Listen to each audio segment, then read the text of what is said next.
ഞാൻ doctor Haridas, consultant സർജനാണ്. ഞാൻ ഇന്നിവിടെ ഇരിക്കുന്നത് തിരുവനന്തപുരത്ത് JCI അക്രഡിറ്റഡ് ആയിട്ടുള്ള SP മെഡിഫോർട്ട് ഹോസ്പിറ്റലാണ്. ഇവിടുത്തെ ഫെസിലിറ്റീസ് എല്ലാം വളരെ ഇഷ്ടമായി. പ്രതീക്ഷിച്ചത് അതിലും വളരെ മുകളിലാണ്. JCI അക്രഡിറ്റേഷൻ ഉണ്ടെന്ന് പറയുന്നത് തന്നെ അഭിമാനകരമായ ഒരു സംഗതിയാണല്ലോ. ഞാൻ ഇവിടെ ചെയ്യാൻ ഉദ്ദേശിക്കുന്ന സംഗതികളാണ്. ഞാൻ ഒരു 30 വർഷക്കാലമായിട്ട് ഓപ്പൺ സർജറി വളരെ കുറവും ലാപ്രോസ്കോപ്പിക് സർജറി എന്ന് പറയുന്ന ഇന്നത്തെ സർജറി, ഏറ്റവും അഡ്വാൻസ്ഡ് ആയിട്ടുള്ള മിനിമലി ഇൻവേസീവ് സർജറി എന്ന് വേണമെങ്കിൽ പറയാം, ലാപ്രോസ്കോപ്പിക് സർജറിയാണ് എൻ്റെ മെയിൻ ഏരിയ. അതുകൂടാതെ എൻ്റെ ഒരു സ്പെഷ്യൽ താല്പര്യമുള്ള ഏരിയ എന്ന് പറയുന്നത് ബാരിയാട്രിക് സർജറി. നമ്മുടെ നാട്ടിൽ വളരെ കോമൺ ആയിട്ട് കാണുന്ന ഒരു സംഗതിയാണ്. പഞ്ചാബ് കഴിഞ്ഞാൽ കേരളമാണ് 2ാം സ്ഥാനം ഇന്ത്യയിൽ.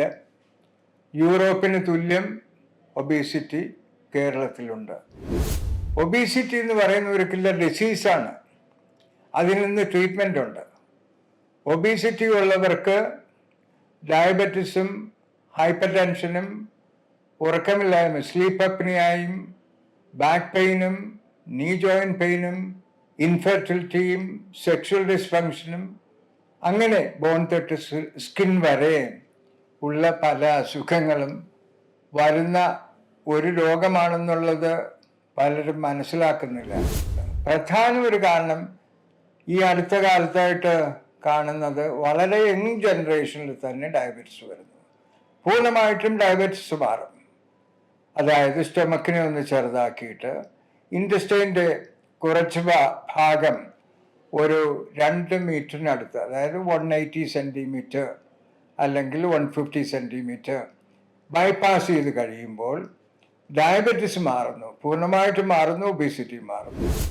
പലർക്കും ചെയ്തു കഴിഞ്ഞപ്പോൾ നല്ല റിസൾട്ട്സ്, 100% റിസൾട്ട് കിട്ടുന്നു.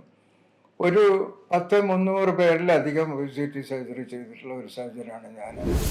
ഈ വിവരം പബ്ലിക്കിന് വേണ്ടി അറിയിക്കാൻ ഈ അവസരം ഞാൻ ഉപയോഗിക്കുകയാണ്. തൽക്കാലം ഇത്രയും പറഞ്ഞ് അവസാനിപ്പിക്കുകയാണ്. ഭാവിയിൽ പല കാര്യങ്ങളും ഇവിടെ ചെയ്യാൻ പോകുന്ന കാര്യങ്ങളെക്കുറിച്ചും ഇടയ്ക്ക് പറയാൻ അവസരം ഉണ്ടാകട്ടെ എന്ന് വിചാരിക്കുന്നു. Thank you.